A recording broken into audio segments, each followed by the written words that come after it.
It started one sleepless night. In the attic, he found an old typewriter covered in dust, its keys stiff but intact. He pressed a finger to the H. It punched with a clang. Then, by itself, the machine began to type. Fire at 12:17 a.m. No injuries. Heart pounding, he checked the clock. 12:10. He waited, tense. Midnight passed. No fire, no sirens. Just silence. The next night, new words appeared. Lost girl found by riverbank. He scoured the news, the streets. No missing child, no headlines. Each night, the typewriter delivered more predictions. Storms that never arrived, accidents that never occurred, names of strangers untouched by fate.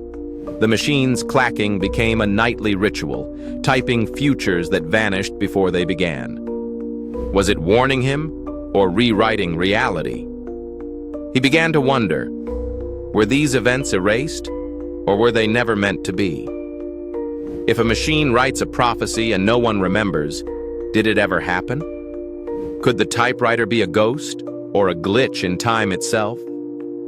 Would you trust a message from a phantom? Reality might not reload. Welcome to Glitchverse.